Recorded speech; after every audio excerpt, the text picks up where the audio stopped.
that's how I got my first race car was working for my grandpa and never getting paid. And he finally paid it. Yeah. And then dad did give me a motor and a gear. They were in 9-inch gears. So dad gave me a motor and a gear to get me started. And That's awesome. it's been a shit show ever since then.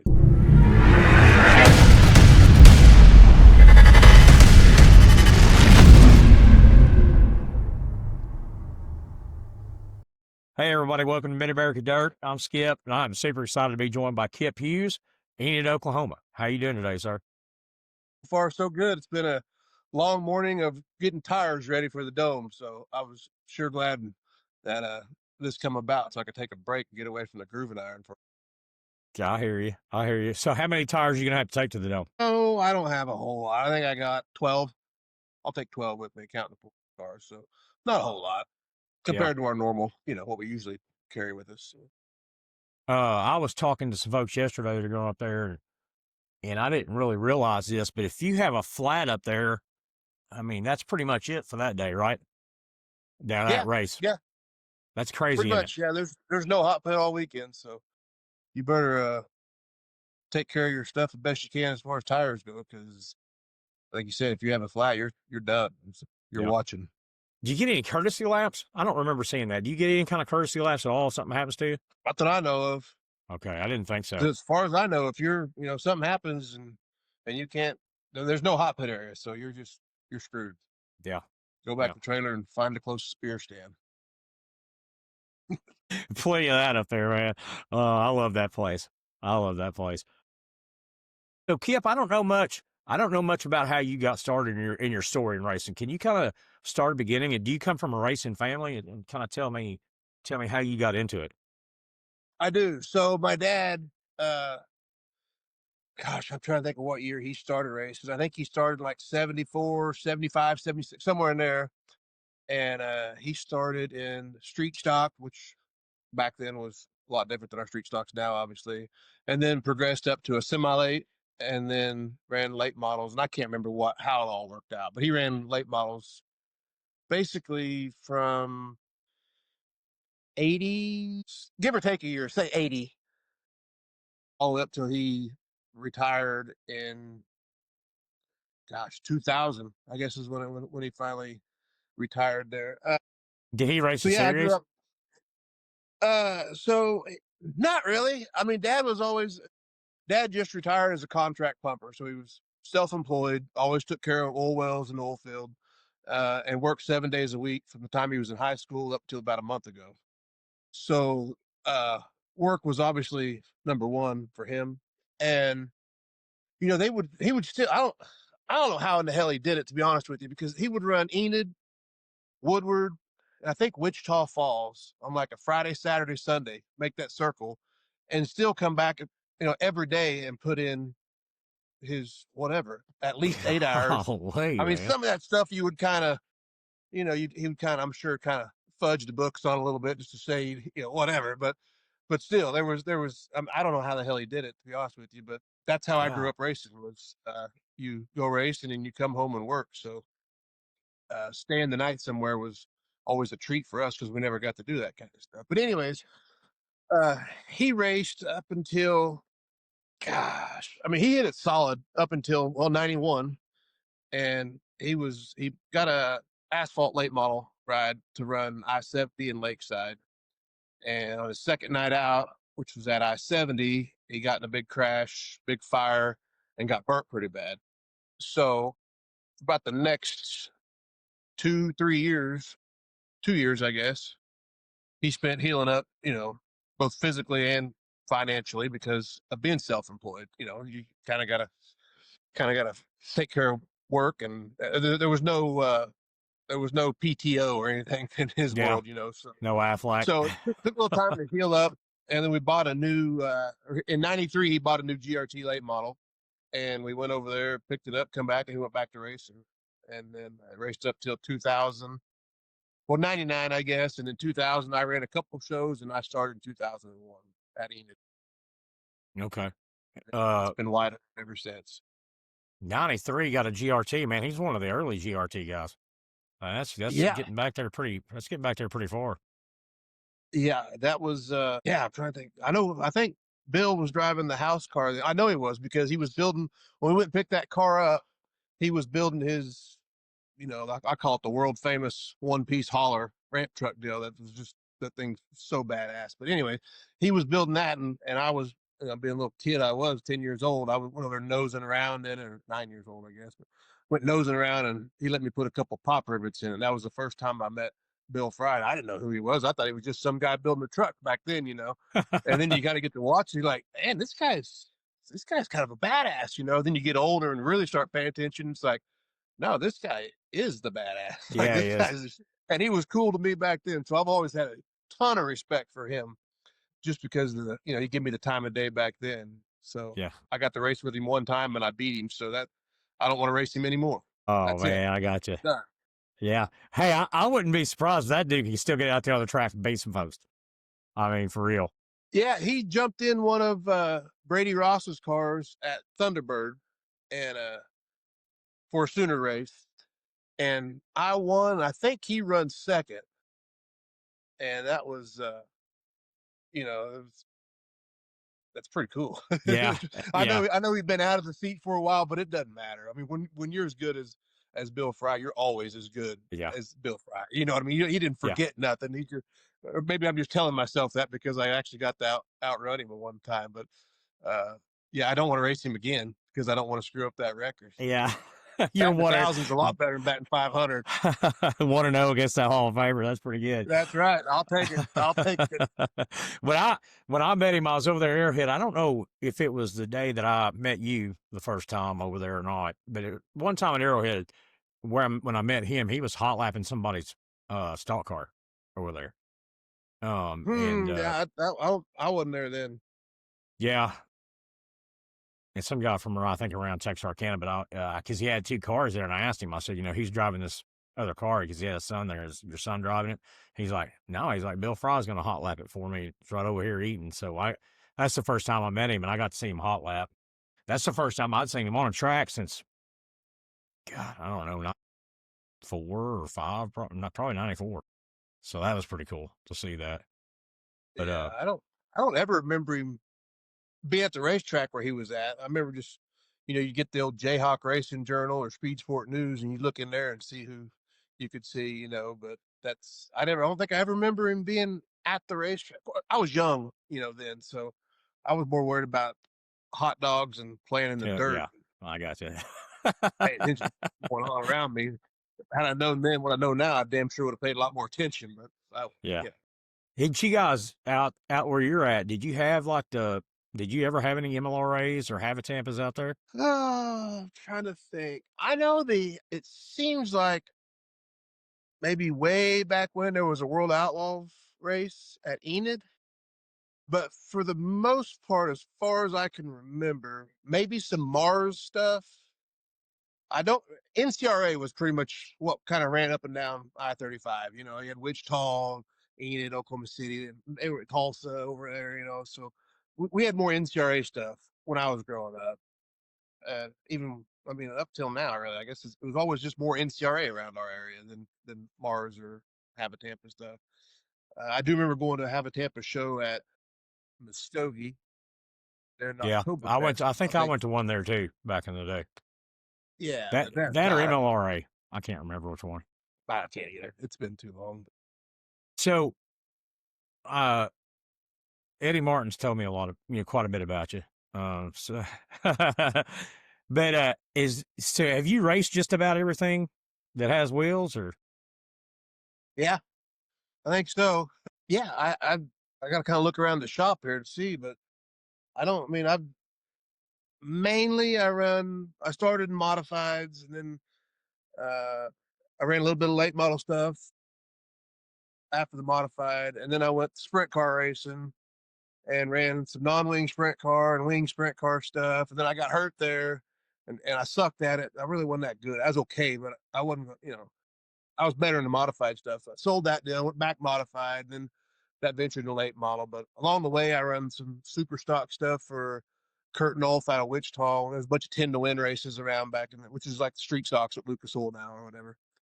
Ran a bunch of that, ran a bunch of factory stock stuff, limited mods and B mods and a little bit of midget stuff.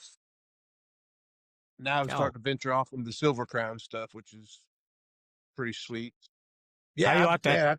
How you like that Silver Crown stuff? Well, I tell everybody that asks me that question that my first time on the mile in a Silver Crown car was better than the first 3 times I had sex. But the fourth time I had sex, I got pretty good at it. So it wasn't quite as good as the fourth time, but it was better than the first three. I got you. No, it's great. It's great. It's a whole different form of racing. You know what I mean? Just the long races, the keeping your equipment good to the end of the race, just taking care of stuff. And I love it. I Is absolutely love it. Are they all like 100 lap races? Is that kind of the deal with that? So the ones that I've ran, which are the 2 miles and Hutch, have all been 100 lappers. Usually the half miles are 50 lap races. Belleville will be a 50 lapper. I think like Port Royal, Terre Haute. But everything I've ran has been 100 lap. All right. And where did you run that at? Have you run that all over the country or? No, so I got 4 races under my belt. I ran Hutchinson, Kansas twice, the fairgrounds. And then I've been to Springfield, Illinois mile and the DeCoin mile. I've been to both of them twice, and I've ran each of them once. And then the other 2 times I had motor problems at either place. It's just little stuff. But anyways, so yeah, I've ran Springfield mile, DeCoin mile, and then Hutchinson twice is what I've got. What's the motor in those things? So they're steel block, 360 cubic inch, Okay. open head, no head rule. So I'd say on average, they're probably a 720, 750 horse. I mean, that's probably what I would say is a realistic number. Some people like to play the dyno game and say their stuff makes 900 horse, whatever. I mean, like I run an ASCS motor, and there's a couple other guys that run ASCS motors, and we're okay with that. We're not going to drive by nobody, but we're pretty good with that. The frames on those things, are they the same frame as a non-wing 410 or whatever? Or is it a different kind of So frame? they're very similar, just longer. They're a lot longer Okay. wheelbase, and I mean your pickup points, like where your bar locations are and your motor plate, all that stuff's pretty much the same. Basically, they take a sprint car, like this Maxim car that I got over here. They took a sprint car and then they added 10 inches to the back of it instead of adding 10 inches to the front. So yes and no, they're very, very, very similar, but they're their own. They're their own deal. And is a bigger tank, right? Because it's a longer race. Yeah, so most sprint cars are like a 28 or a 31 gallon cell, I think, and the Silver Crown cells are 75 gallons. Golly, that is quite a bit of difference. Okay.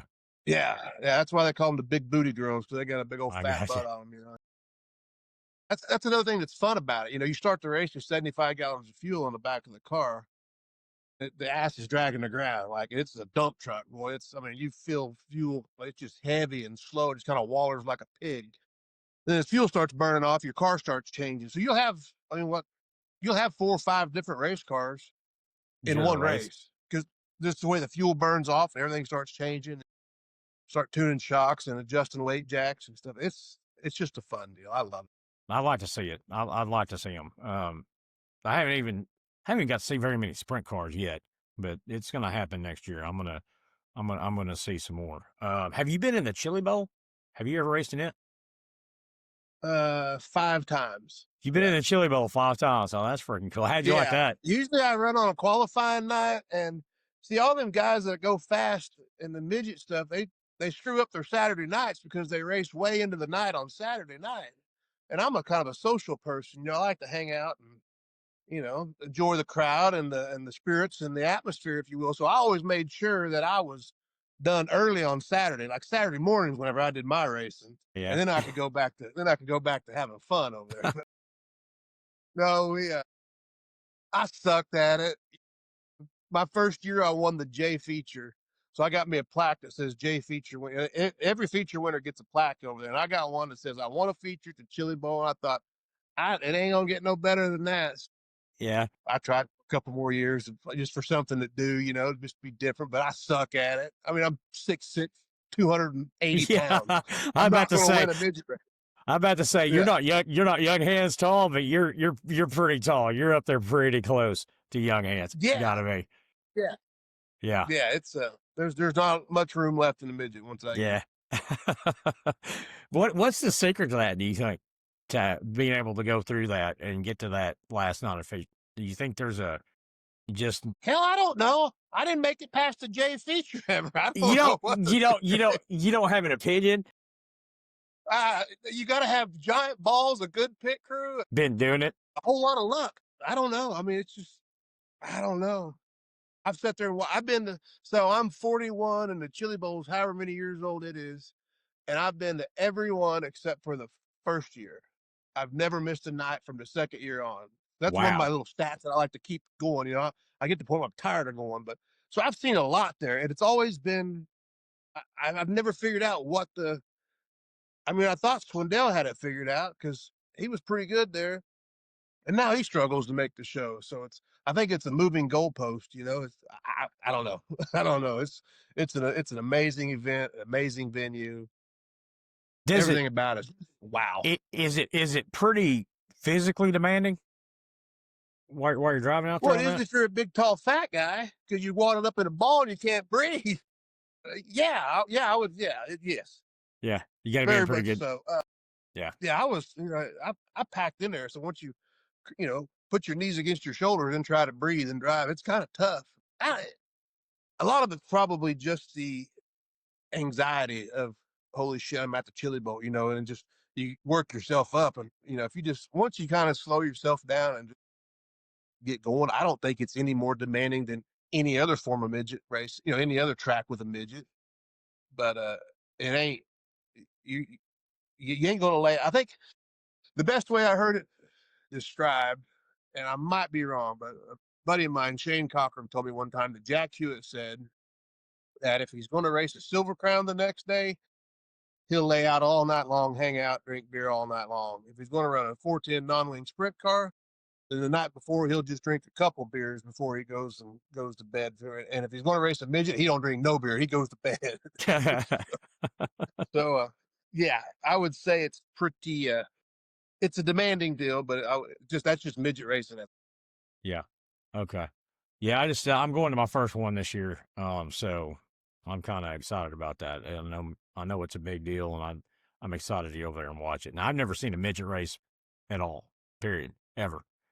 Well, you're going to see the best one that there ever is, probably. As far Yeah. as I'm concerned, they're bad. At Belleville's, I've watched them at Belleville, and that was probably more impressive than the Chili Bowl just because it scared the shit out of you just to watch them. I mean, me, it did. I'm not too proud to say it.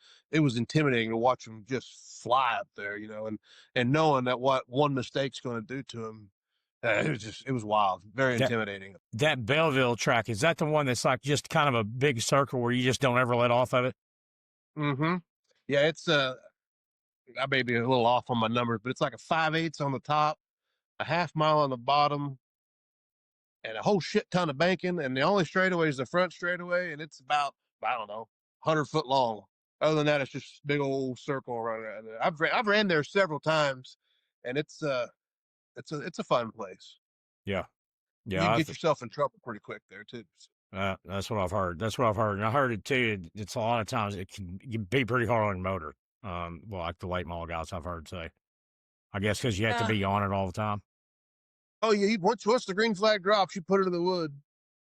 You don't let it breathe much. But I don't know. I've always thought as long as your gauges always looked happy, then it shouldn't be too bad. But Yeah. So late model wise, you've run sooner. Is that have you ever run a series like all year long or what? so whenever I was driving the 4 car for a guy here in town, Alan Marker, we followed the Sooner deal Okay. religiously. That was what we did. Uh, and then once I he sold out and I started driving for these guys that I'm driving for now, we don't we haven't really committed to one series. We just kind of run what makes sense. More of I got a you. over, just whatever's close and whatever pays good and doesn't pay good. If it makes more sense to run a 1,000 to win sooner race at home versus going to Batesville for a 3,000 to win race, if I can make more money at home, then we stay at home. Or if we get enough money built up, then we may venture out and try some things and see what happens. Now, have So you? I haven't really followed. I started this year. I kind of followed the revival deal. Yeah, you were up there in points, weren't you? I Pretty was good. leading the points, and then the Silver Crown. Come time to run the Silver Crown deal, I'm like, I'm not gonna miss the Silver Crown show because I only get to run 3 races a year really Yeah. with it. So I kind of forfeited that and went and ran the Silver Crown stuff. So that's what makes it hard. It's kind of a curse sometimes. Having different race cars and wanting to do different types of stuff because just like that, you're leading the points in a deal, then a race comes up that you have in your mind you can't miss, and then you end up going over, giving up points. We don't really follow much serial. Now this year, the money's sure hopping up there, it seems, in a lot of these series, and the Yeah. late model series market around our area is um damn sure overpopulated. It's There's getting a lot busy. of them. Yeah. Yeah, went from nothing to 5 or 6 or 7 or however many there are now. So once that kind of starts running its course, and the money is going to go up because everybody's going to be competing with each other, series wise. We may look at doing something like that just because it makes more sense. Yeah. Now, have you been to any big late model races? Have you done like Topless and Show Me or World or anything like Um, that? I've been to the Show Me a couple times. Uh, Went out to Vegas for XR stuff out there. Did you get paid? I did. Awesome. Okay. I did. But we weren't that good out there. So the checks that he had to write me probably didn't hurt him too much. Yeah. Yeah, we kind of sucked it up the first couple of nights, but yeah, I never heard any horror stories about getting paid out there. Did you know that guy? I don't. I mean, he's done just a simple. I don't know. I have different opinions on it because I'm in the promoting side of things too. So uh, not paying your bills kind of sucks. But he also did get a race back at Pennsboro, and Yeah, that's pretty cool. So that is cool. you kind of got to give and take to the guy. I mean, he done a lot of things that nobody else was going to do. He may have got himself in a bind trying to do it, but Yeah, that is I give cool. him You props know, for trying. I was down at Larry Shaw's shop, and he's got a video that from like the '80s, like a promo video from the '80s, of the Uh-huh. Shaw race cars, and there's a video of when Moyer won that dirt track world championship in '86 at Pennsboro.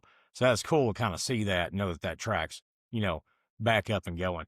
And Shaw told me Yeah, he that place is. after that race he sold like 243 cars after that race. That I was wouldn't massive. doubt it. That's I massive. wouldn't doubt it. I don't remember it, but my dad tells me the stories all the time about, you know, I, I'm pretty sure it was their house car that was kind of in our area over here.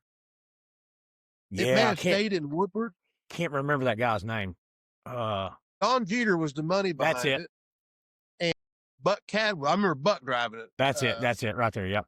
And Buck was a Buck should have wrote a book before he died because that guy was he was a character. He was a character to say the least. I think that's the guy that had a wreck out there, and Ken Essery was supposed to get Shaw's first car, but that guy had a wreck, so Shaw asked Ken if he could give that guy that car, and he did. So he got that guy got Shaw's first car, and that Essery got a second car.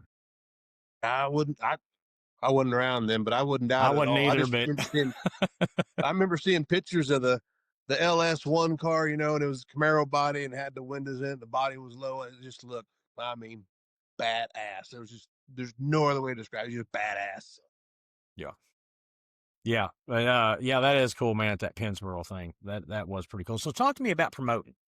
What what's involved? What do you do promoting wise? Everything, everything. I mean, it's so. I never wanted to be a promoter, and I don't consider myself a promoter now. I consider myself a race car driver who does what he has to do to keep the local racetrack going. And I think there's a difference. Mooney Star is a promoter. I'm not a promoter. I can't get on there and do all the talking and jabbing. I'm just not a promoter. He is. So Mark Brill, my partner on Enid, he called me one time, and God, it's been 10 years ago now, I guess. He said, "Hey, what do you think about putting a race on Enid?" I said, "Hell, I don't know. Let's try it." He's like, "Well, call and see if they'll let us have it." I said, "Okay." And mind you, the place had sat empty for 7 years or something. Wow. Okay. And my house is, I can stand on my porch and I can't, if I had like a potato gun, I can shoot it, but I can't throw a rock at it. It's just over there. It's right there. Wow. And anyways, so being that I grew up there, started racing there, and now I've got to drive by it every day on my way to work and watch the weeds grow up, it sucked. So when Mark called me with that deal, I said, "All right." I said, "I ain't got nothing. I ain't got no money. I ain't got no nothing. I just got a whole lot of want to." And he said, "Well, we'll figure it out. We'll make it work. If we lose, and then we won't, we'll wash our hands and go on." I said, "Okay." And that was, well, I think this year's going to be our 10th year of doing it. So That's cool. it's been we run once a month. We don't run every weekend, which that helps. So I can go race, and he can run, he's owns the Sooner Late Model Series. So he can go run Oh, okay. races, and I can go race the late models wherever, or I can go race the Silver Crown, or do whatever else I want to do. As far as my role, I'm, on Sunday, race weeks on Sunday, I start with, track prep and water and grading and weed eating and mowing, and, just, I do everything out there. I got a couple guys that come up and help me, and I don't let them know how much of a help they are, because then I don't want them to want paid, because I ain't got no money. But they're I got a couple guys that sure make it easy on me out there to get That's stuff awesome. done. So yeah, I take care of everything right up until about 5 o'clock on race day. And if I'm racing, as soon as 5 o'clock rolls around, I walk away from it. Let Mark run his show from there, and I just go do my racing stuff. I'll check on the track every now and then, see if it needs some water or whatever, and I may jump over the water truck, shoot some water on it, and he runs the show and does all the decision making from there. So it works out great for us, really. Where he can come in, he can't be up here. He lives an hour and a half away, so he can't be up here every night doing all the track stuff. But I live across the street, so I can. And then on race day, I can go race, and he can run the show. And we've never had any issues as far as me being the promoter and racing there, nothing like that. Because I tell everybody straight up, you know, I ain't, if I ain't racing here, y'all ain't racing here. So you might as well just, like, there ain't gonna be no bullshit. Yeah. Black and white. We're pretty. Mark and I are a pretty straight up guy. If we tell you it's Christmas, you can hang your stocking, because we ain't gonna blow smoke. I guess that's why we're not promoters. We're racers just trying to keep a racetrack going, right? Gotcha. Yeah, Moody Star, man. I like that guy. You're right about him. He is a promoter. I'm pretty sure he could probably sell ice water or X Smoke. You know what I mean? He's Yeah. He was over here selling cars. He had a car lot over here a year or two ago, and hell, I damn near went and bought a car. I didn't even need one. I don't know what the hell was going on. Yeah. yeah, he is. He's something else. So Enid, what kind of track is that? I haven't seen it yet. I'd like to get over there next year and check it out. So Enid was built in 1947. And I think it was originally built as like a quarter mile or something. And then, how time goes on, and it's like all the fairgrounds track did the same things. It all went from quarter miles to bigger tracks. Now they call it a 3/8, but it actually measures 4/10. Um, so it's a small half, big 3/8. Kind of, I would say a semi-bank deal, pretty big sweeping corners, carry a lot of speed. The Enid's a fast place. It's kind of known for when it does slick off or gets slick, it gets slick, but it's still fast. So it's, I don't know, it's just home. People always ask me, "How would you describe Enid?" I'm like, "Hell, I don't know. It's just home. Like I know where every nook, especially after doing all the dirt work there for the last 10 years and stuff like that. You really learn where everything and anything and everything is at." But it's a fun place. It's a racy place, and we have the best fans. I would say, as far as anybody in the country, I'd put our fans up against anybody. They're. I tell everybody, Enid has Enid Speedway fans. They don't have race fans.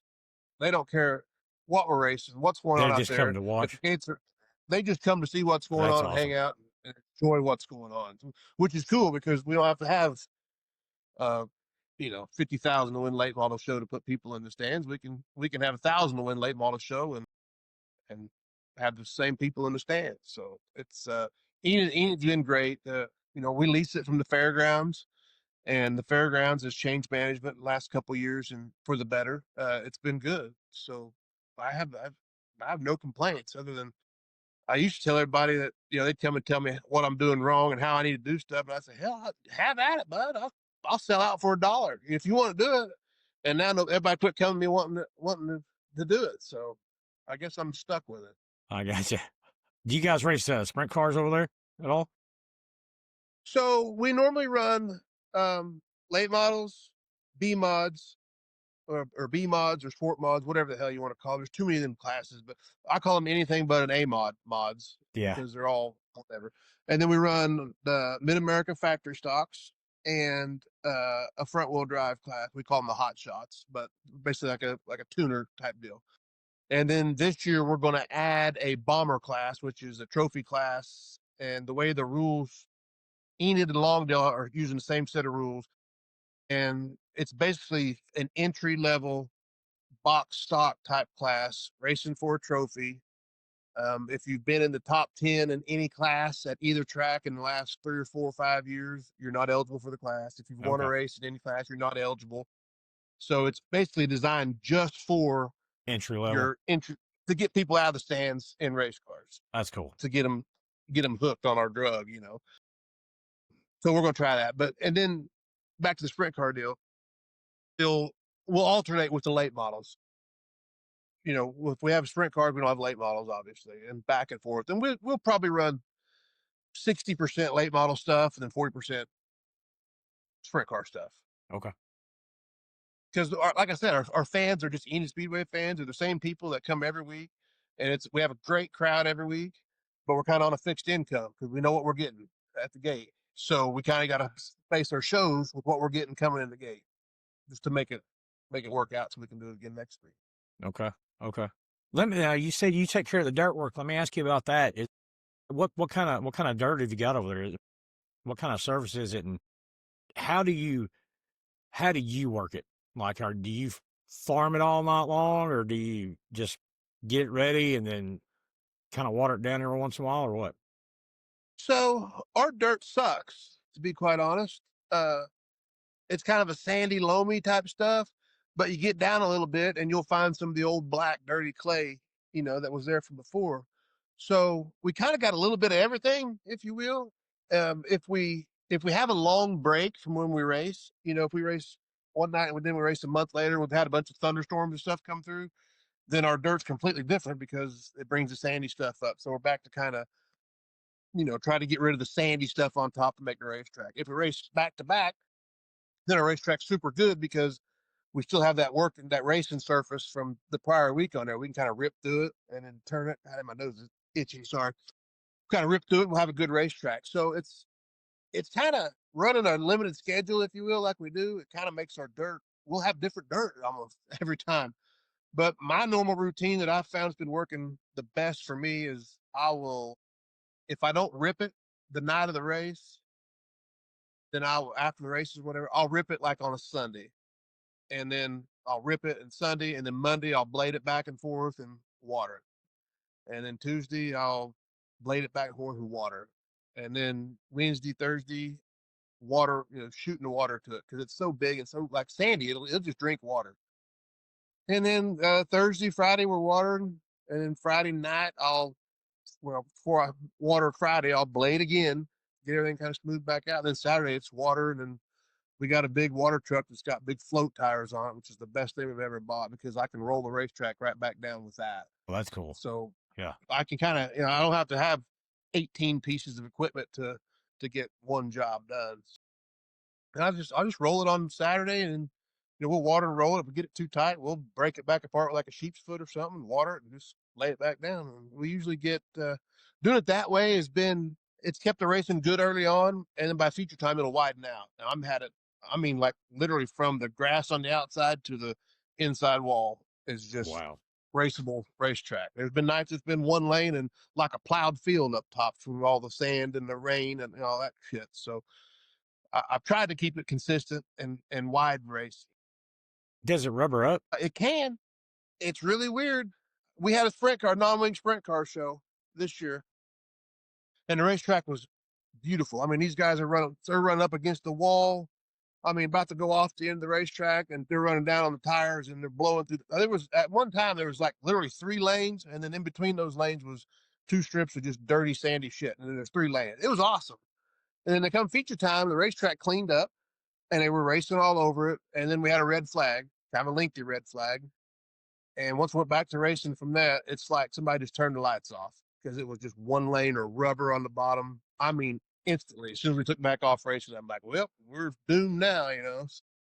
So, but yeah, it will rubber up, but it's not just a 1 lane of rubber. You know, it'll usually get wide and black, and when that happens, you better hang on because it's in get down mode whenever she gets wide and black. I mean, you're That's hauling awesome. ass at that point. So it's a lot of fun. I like the rubber. Like everybody complains about the rubber, and it does. You know, you go to some places like Texas, blistered a set of tires in a heat race. Yeah. But as long as it's wide, you can race on it. I don't care what it is. Yeah. Are you going to have, so sooner, what, probably sooner, and you going to have a revival race out there also, or do you know yet? No, I think right now we'll probably just have this sooner late model stuff, and then I think we're going to do our 10,000 to win, just a non-sanctioned deal on the 4th of July weekend, Levicki Memorial. We did it last year. Like a late model race? 10,000 late model race? Yep. Oh, yeah, that's pretty good. Yeah, we didn't have a huge turnout, but it was the first year, and when you're not tied to a sanction, you know, sometimes that kind of hurts you maybe a little bit because everybody's probably thinking they're not going to get paid or something like that. But we paid 10,000 to win, 1,000 to start. Yeah, We I mean, did that's just like we good. said we were going to do it and made it work. So Yeah. hopefully we'll be able to do that again, and then you know, probably some the Rebel sprint car stuff. Yeah, I've heard it. US. I've heard of that. And is there another late model series out there somewhere, like in West Kansas, West Oklahoma? Yeah, so that was the Rebel late model series. And they ran mainly around Dodge City, Hutchinson, Okay. up in that part a little bit. But I think I'm 99% sure that deal just sold out. I can't remember for the life of me who bought it, but that's changed. That's changed ownership, I believe. Okay. So I'm not sure what's going to happen with it. I don't know. Yeah, I've only heard about that a couple of times, and I think it was a guy from out there in Hayes or somewhere, a late model guy that was telling me about it. And I didn't know anything about it before then, but I mean, that's kind of like that crate late model series in Texas. I mean, I didn't know anything about it. I'm not sure why they don't try to, or maybe they are. I don't know why they haven't branched out into Oklahoma. You know what I mean? And up there, up far away. Yeah, I don't know. Uh, the crate deal's a pretty good deal as long as they keep the motors under control. But if they don't protect the motors, and you know, there's no sense of having a crate deal. So I'm not sure. I don't know a whole lot about that series. I never really ran the crate Yeah. stuff a whole bunch. Ran What? some, but not a whole bunch. Well, let me ask you this question: do you think it's it's a good idea to have the crate series for entry level stuff, or do you think it should just be? Because I've talked to some guys that say that it just needs to be open, and you're going to spend racers. I think the crate cars are fast.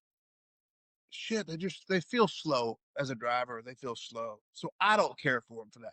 It's a great thing for somebody moving up as a stair step. So yeah, I think there's a place for that. I think I don't know if you remember the Super Series, the Super Spec motors and stuff back in the days, the SUPR or whatever.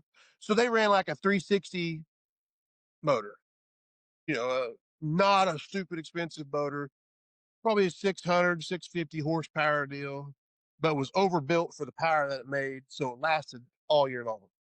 In my opinion, I think that is a really, really, really good regional type motor package where we're not running $60,000 wide bores for 1,000 to win. I mean, that doesn't make a Yeah, whole lot of sense. no, I think a $20,000 spec motor for 1,000 to win is going to be a lot. I think it's going to be better for your fans because everybody's going to be a little closer together, and it's damn sure going to be better for the racer. Racers are stupid. And I say that because I am one, and we want that big fire breathing motor. We want that big, we're our own worst enemy. I'm sure you've heard it 100 times over and over. We are our own worst enemy. So I don't know that a spec type motor deal would go anymore, but I think there's a place for that for sure. Yeah. Yeah, I agree with you. I do. I think it's a good thing, and I like to.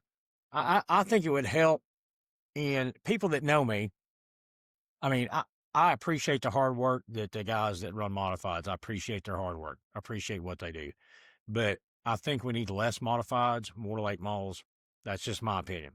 People probably get mad at me, but as a fan, I want to see late models. That's what I want to see. I don't.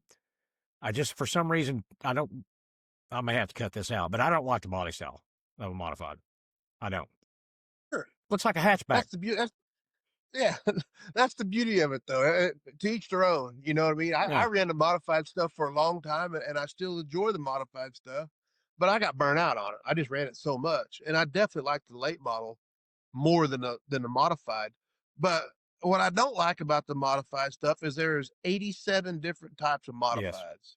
I mean, you got northern mods, southern mods, B mods, A mods, C X mods, D mods, mods, limited eco mods. mods, kind of mods, dot mods, unlimited mods. It's just so much. I'm just like, if you look back, I mean, history don't lie. Look back at the olden days when your modifieds were your open wheel 6-cylinder cars, and then your super modifieds were your sprint car type cars, and then you had late models and street stocks. You had 4 classes of cars, pretty different from one another, and you'd have a bunch of people in those in each. It'd be a bunch of cars in each class. You'd Right. have 50 late models on a fair race somewhere or whatever. So to me, we're diluting one product to try to save that product, and it doesn't work. I don't think it works that way. I think there's with the late model deal now. I can see you know an unlimited, the touring type, super late model type deal, and then maybe another deal for like your regional level. And then with the modifieds, I mean, just build a damn modified, like choke them back a little bit where everybody can afford one and go on. But I mean, I run modified motors in my late model and won a shit ton of races. And Tyler Wolf does it, kicks our ass all the time with it. He's running a modified motor with his late model. And like, we need to kind of hone in on this stuff and kind of quit diluting so much. And then I think that would help the car think. I don't know. I don't. Yeah. But I just, I don't know. I'd like to see a lot of these mod drivers, and I've talked to them. I mean, I know how much they want to be in a late model. I mean, they think they can't afford it. They're wrong. That's what I They're know. simply wrong. I know. I mean, if they want to race at the top level of each one, yeah, the late model is more expensive. But odds are 75% of the people in your area and my area ain't going to go run Lucas Oil, not going to go run World Outlaws, but they can go run Revival for the same price as what their modified cost them, or they can go run what MLRA or the whatever the hell the Heartland late model, whatever. There's regional series that pay better and it costs the same amount as your modified does. So getting that mindset and people understand that is tough, but we've been able to do that at Enid in the last 10 years. We got people saying they can't afford a factory stock, but they can afford to run a late model just because it pays back better. They're doing better with it. So Yeah. I don't know. It's a tangled web we weave, I guess. Well, that's like a series. I talked to a guy that ran a series, big late model series for a long time, and he said, that drivers, whatever, complain about how much it costs, and he said that I never told those guys to spend that much money on their cars. I mean, they just did that on their own. Well, yeah, that's because what I said earlier, we're dumb. We're all stupid, and we'll just keep throwing it at keep throwing it at it, and yeah, I don't know. It's exactly right. Nobody's making them spend what they're spending, but some people think they got to have the absolute best of everything Yeah, those huge to toter go do homes and it, and, stuff, and and you don't. Yeah, hell, you ain't got to have that. You got old dually and an open trailer. That's the best way to do it anyway. In fact, when I first started promoting at Enid, I would give in each of our classes, I would give them a bonus if they won and they showed up on an open trailer. That's awesome. That's awesome. Just because I knew they were driving through town and they Every drive, I've heard people say it on here. They drag that race car by the local cafe and them kids see it. And all of a sudden they're yanking on dad's shirt tail going, Dad, let's go to the races. Let's go to the race. So the first several years, if you won on an open trailer, I'd give you a bonus, well, a free pit pass or something, just to say thank you. Yeah, that's awesome. That is. That does, man. I think that because I remember when I was a kid, even now. I mean, if I see a factory stock or something going down the road, it's I don't know, it just makes you feel kind of good. You know what I mean? To see that race car going down through Yeah, there. it makes you feel like a little kid again. You get all excited about it. Yeah. Yeah, yeah. I'm the same damn way. I'll be going to the races with my enclosed trailer that nobody can see what the hell's inside of it. And I'll see somebody, I'll get into town, wherever race. They were racing in Fort Smith. I'll pull into Pensacola, and all of a sudden you see over there at Casey's, you see a couple race cars on an open trailer behind the Suburban with one headlight and no tag ain't even on the damn thing. I'm going, man, them guys are having more fun than I'm having. I'm ready. I'll pull in there beside them and buy the same amount of beer they do, hoping like hell we can meet up at the end of the night and have a good time. Heck yeah, man. Heck yeah. All right, let's talk about the dome. Uh, Okay. how many times have you raced at the dome? Shit. I don't know. Let me think. 4. Okay. I'm trying to think of the cars that I had to work on when I brought back. So I had one of my, yeah, I think this will be my 5th time. Okay. All right. So, I mean, you're almost a veteran then on that one, aren't you? How do you like that? How do you like that track and stuff in that race? Greg Dettridge just called me, so it screwed up my deal. What'd you say? You said it. Gotcha. Greg. He's been on here before. Yeah, what'd that cost you? You have to pay him to come on? no. no, I'm not sure he was real thrilled about it when he did it, but he's he hollers at me every time he sees me at the race now, so he must not be too upset about coming on. But yeah, you're like a dome veteran almost. I mean, that's pretty good. So, Well, what do you think about it? yeah, it's fun. Like it's not it's kind of Chili Bowl. Once you kind of just quit worrying about the atmosphere, it's just a dirt circle, So just go do your thing and have fun. I love it. I absolutely love it. Whenever you're out there on the racetrack and if they stop you because there's a caution or something or a red or something, and you kind of look around and just take in the amount of people that are there and what's Yeah. going on, it's like, damn, this is a cool event. So yeah, I enjoy it. I enjoy it. It's not. I mean, everybody says, "Oh hell, that's a demolition derby." I'll I'll take you to about any racetrack around here on a Saturday night. There's going to be a demolition derby in one class, so and it ain't that bad at the Dome. You got it could be a demolition derby, but you got the best damn race car drivers in the United States there, so it's not a demolition derby. There's 3 wide racing. It's like what did somebody say?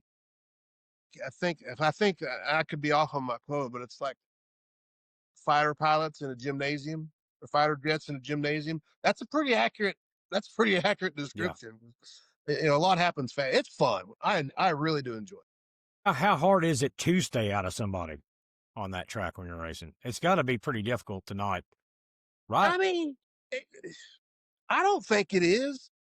I mean, I think every time that I've ran into somebody there, it's because I meant to run into somebody there. I mean, I didn't think, somebody kind of wipes you out on one end, you might, return the favor on the other end or something. But I don't think it's that hard because you're all going the same speed, or for the most part, you're all going the same. So you're all kind of moving, you're kind of dancing together, if you will. So you don't really step on anybody's toes when you're making the same moves, in my opinion.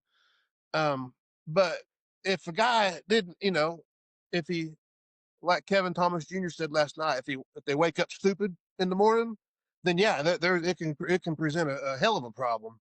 But I don't. You got the caliber of racers there is too good to just have a total shit show. I mean, it's just not going to happen. Everybody's good there. Uh, I don't see it. I don't see the problem. Of not trying to run over somebody. I mean, and when you do get on somebody, if you get under them and you're against them, your speed's not that hard, not that fast, so you don't hit them that hard. You know what I mean? You may rub and kind of wiggle on somebody a little bit and you peel back off. It's not like you're at Thunderbird and get doored or something, you know, get kind of wiped out or, you know what I mean? It's just, you got to be always close. The speeds they're fast for there, but they're ultimately not that fast.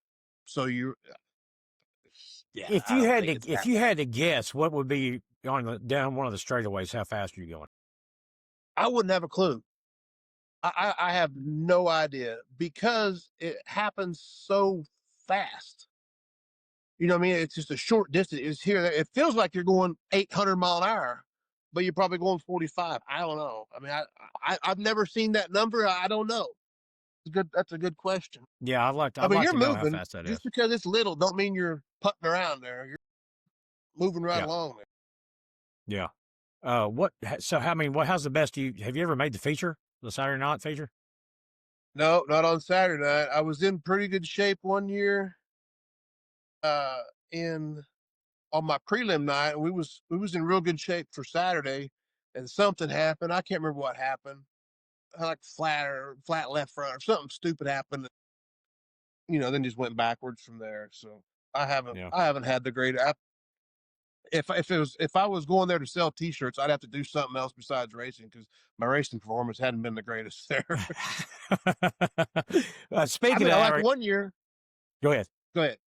Uh, One year we was there, and I was timing in, and I'm sitting up the ramp, and I'm watching these people, and they're you know, the way where you sit there kind of in the staging area while they're timing in, they're running right by your head, it seems like. And they are hauling ass. I'm going, holy cow. When you get this close, you realize how fast you're like, God dang, these guys are flying. I'm never, what the hell am I doing here? I gotta be over there strapping people into rides at the arch or something. I'm out of my wheelhouse. And then I went out there, I timed in eighth. I was like one spot ahead of Bloomquist. And I thought, cool. what in the hell? Like, how the hell did that happen? We still don't know how it happened, but it's if you just watch it, and it's intimidating. Once you get on the racetrack and get going and get to do your thing, then hell, it's You just just yeah, I got you. I got you. Speaking of that, are you gonna have merch? no. I'm poor. I got you. I mean, I'll be good to have some T-shirts in my bag that are clean that I can wear the next day. That's kind of how I operate. I hear that if you that some of those guys they rake it in on the merch. Oh yeah, yeah, for sure. Yeah, I mean, it's dumb that I don't have any, but I just don't have it. You know, it's like you can see today. Stripped one car down, and I've got this car behind us ready to go to the dome, and it's pretty much just me. So I have a couple guys that drop in and help some, you know, here and there, but I got enough shit to do besides try to keep up with merch because I've been Yeah, down I hear that you. road before. That's a full-time job in itself, you know, just trying to keep up with all that stuff. So we'll get some. I'm sure it'll be on our website. I'm sure when we do, probably next year. You know, get the late models and the silver crown stuff on a t-shirt, That would be sweatshirt cool. design. Yeah, Yeah, I'd like to. I'd like to get some stuff going. You know, yeah. I just got That so many irons in the fire. yeah, I hear you on that one for sure. Definitely. Yeah, I'm kind of like Eddie Martin in the sense that well, no, I work on my stuff. He don't work on nothing. But I build cars at the shop. Well, no, he don't really do any work at all. So that's not a very good. I'm really not like Eddie Martin. We just both drive race cars. I actually do the work around here. He don't ever do nothing. So I thought I had a good comparison there, but I don't. Yeah. When Although did he you is, I will say, if you ever get over there to go to the lake with him, you should go because their home's beautiful, the lake's beautiful, their boat's beautiful. Just don't let him talk you into no dumb shit like jumping off the Empire State Building to land down in the water because it's a terrible idea. Don't do it.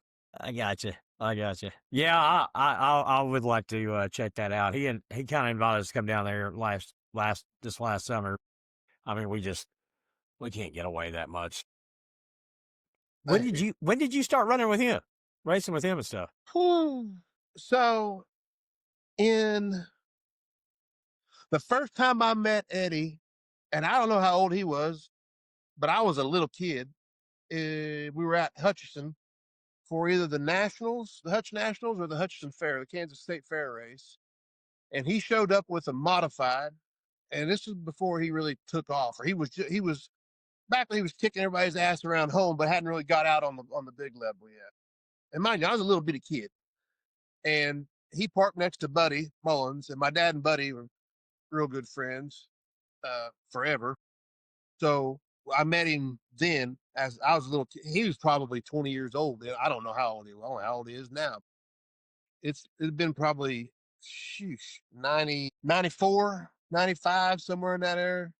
And that's when I met him. And then he, just racing the modified stuff around. Like we go to Clinton for the Winter Nationals, and in Oklahoma City occasionally, and he'd come to Enid to race, and just wear everybody out. Whenever I was a kid, starting racing. So, but really, we didn't really get to becoming friends as much on the racetrack side as much as after hours at the racetrack.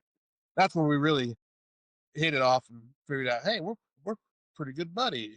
So we've been friends for shit. I can't forever. I guess Yeah. for a long time. You guys race each other a lot for modifies?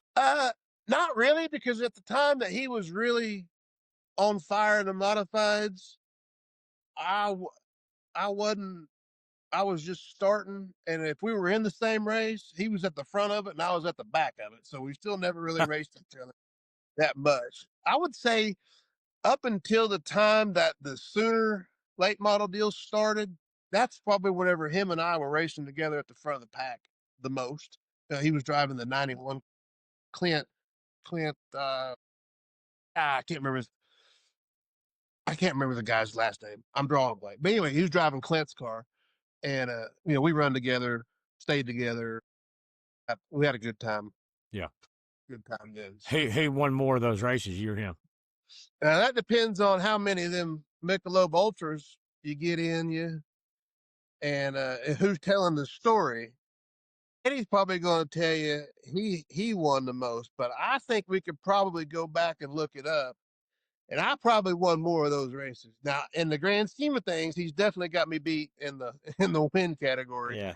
But at that time, I think I may have been on top of it. I'm not real sure. Yeah. I ain't real sure. But I'm betting I pulled off more of them than he pulled off at that. Yeah. That's cool, man. Yeah, he's a Now super he's good gonna guy. tell that story different. He's gonna tell that story a lot different, but that's the way I remember it. Remember seeing it. I just ran into him just here in Little Kansas. Come to find out, his shop's right down here at the end of my road, and I didn't have a clue. Didn't have a clue. I stopped in there to stock up, and he saw I had on a racing T-shirt, and he asked me about it. I told him, yeah, man, I'm getting a podcast going, to talk about dirt track racing.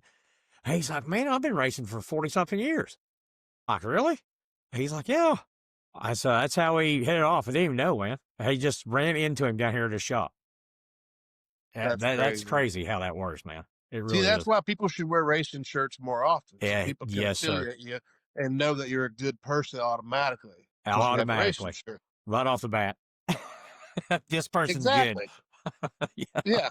I used to wear racing shirts at school every day. And I remember kids in my class making fun of me for wearing race car shirts every day. Yeah. And then that role switched. Now never mind. Yeah, I got you. No, I wore out. I got a running joke with that, but I'm not going to leave it. I'll just, I wore out some Billy Moyer T-shirts when I was a kid. I promise you. Just wore them out. I wish I had them. See, I never really had any late model shirts whenever I was a kid. I always had sprint car shirts because the one thing a year we always did as a family, we'd load up and go to Oklahoma City when the World Outlaws was in town. Now, when you say Oklahoma City, what are you talking about? I've heard you say that a couple of times. You talking about like Meeker or what? No, at the fairground, the state fairgrounds in Oklahoma City. Okay, they had a track. Yeah, before they tore that place down, that was a whole political nightmare. But yeah, before they tore down the fairgrounds, that place was bad. That place was bad to the bone. I mean, they'd have 10,000 people there every Friday night. I mean, Dadgum. packed the house, and the drama was there in the classes. It was like a soap opera. They'd have 60 factory stocks and 40 pro stocks and 40 modifieds and Holy 80 cow. sprint cars on a damn Friday night. It was unreal. And then shit goes political, and and next thing you What know, we got a parking lot. what was it? Like noise or something? Did they use the noise thing or something? It's been so long, I can't remember the details, but it's about time they started doing the Bricktown, kind of developing all the Bricktown stuff, if I remember right. And I think the powers to be seen how many people was out there at the fairgrounds on Friday night, and they wanted them people down at Bricktown. And I'm probably going to be off on my numbers, but it was like they come up with all these bullshit repairs that had to be done, just like they do when they want to get rid of something. And they had to update the electricity and update the handicap, except all this shit they wanted to do just so they could get rid of it. It was like amount of people that raced there that had contracting companies, had electrical contractors and what all stuff like that. It was like $400,000 worth of upgrades to fix it. Oh man. And the racing community had everything covered. No problem. They was going to fix it. They said, nope, we're not, it's too expensive. We're just going to tear it down. So they tore it down anyways. And I think they spent like $4 million tearing it down instead of getting 400,000 to fix. And the guys and people were there to fix it for free. It wasn't going to cost them nothing. OG&E was involved. OG&E was going to, Oklahoma Gas and Electric, they were going to do their part to fix it and not charge them nothing. They just wanted it gone. Man, that ain't It's a that damn sucks. shame. It's terrible. Yeah. I mean, because what's left over there around Oklahoma City? I mean, Meeker's gone, right? Or not? It's not gone, Well, but I it's not 40, running. yeah, Meeker's shut down at the moment for sale, and I don't foresee it opening back up anytime. You got I-44, which is the micros and stuff, Okay. uh, and that's about it. Other than that, you got Yeah. How far if are you you from go, Oklahoma City? I'm an hour and a half. Okay. West. Okay. Okay. Yeah, I'm an hour and a half straight. I'm an hour and a half from Tulsa, straight west of Tulsa, and an hour and a half north of Oklahoma City. Okay. Where's Longdale? Is that the one? Is it further out? Yeah, Longdale. So from my shop to Longdale, it's about, well, you got to go through Enid, and getting through Enid takes some time. But from Enid to Longdale is about 45 minutes. Okay. Okay. Yeah, it's just from my shop, it's about an hour and 15 minutes, but we got to wiggle through town. They need a damn loop that goes around Enid. But So yeah, basically, for that it's Oklahoma City area, Enid Longdale is that it for like? Ardmore. You got Ardmore down south. If you go west, you got Clinton. Clinton's supposed to be opening back up. I don't know if that guy's going to make it happen or not. And Elk City, and I don't know if Elk City's going to be back open or not. And if you go east, you got Muskogee, Tulsa, and north you got Enid, Wichita. So yeah, I mean, Ada's pretty close, but Ada's I think they're shutting down, maybe selling out. I don't know if they're going to open back up once they sell or not. But last time I knew that place was golly, for sale. man. And Yeah, that's a massive population. Uh, I mean, that's a yeah, huge population base, yeah, Oklahoma City. yeah. It was. I mean, it wasn't the reason they shut down wasn't because the place wasn't successful. It was damn sure a successful venue. And just politics. You know how it is, politics. Yeah, like that. What happened at the Fayetteville track over here? Did you ever race on it, the Thunder Valley track? Mm-mm. I never ventured out a whole lot because when I started racing at Enid in a modified class, we had the toughest cars that there was in the country. Our guys that could afford to travel back then, they'd go anywhere in the country and win races. I mean, when Eddie was on top of the modified world driving the D&M stuff, he'd come to Enid, he had his hands full. You had your Darren Hacker, Mike Roach, Troy Gimmel, Tommy Weeder. Gosh, I mean the list. I know I'm forgetting a bunch of them, but there was a bunch of really, really, really good cars. Hell, the first 9 years I raced, I never raced anywhere but Enid. Wow. I didn't need to. The people come to Enid for the competition. They didn't have to go looking for it. So and that's probably what's gotten me to where I'm at today was you know breaking out with really, really, really good racers. So hell, I mean, I think the first time we went to go somewhere out of town, I didn't know how to strap a car down because I just put my car in the trailer and put it in gear and just drove 8 miles of the racetrack. I didn't even strap one down. But yeah, we had. So no, but to answer your question, no, I didn't get to go over that way much. Hell, I couldn't afford to go to Oklahoma City back then because I was in high school when I started racing, and there was none of this daddy footing the bill stuff around my house. It was, you want to race, cool, let's do it, and get a job. That's how Yeah. I started racing. So I when I very first started, I I was trying to build a street stock on my own, and I was, I could weld, I could do all that stuff when I was in school, and it was just a project that never had any momentum because I never had any money to do with it. But Dad was letting me do it, and he wasn't going to help me. He wasn't going to foot the bill on it, but he was just going to. He gave me a shop. I could keep it in his shop and use his tools and stuff like that. Well, long story short, that never got off the ground, and Dad had a modified then, and the guy that built the car, well, Buddy Mullins built Dad's car, and he told my dad that another guy up there had one of his cars that he was wanting to sell it for like $2,500 for the roller, cheap. I mean, an older car, but cheap at the time. So I got all excited and I went and I hollered at my grandpa. I said, "Hey," I said, "I found a race car." He's like, "Yeah." I said, "Yeah, well, I ain't got enough money." I said, he said, "Well, how much is it?" I said, "It's $2,500." He said, "Well, you worked a lot of years for me at Harvest, and I never paid you shit.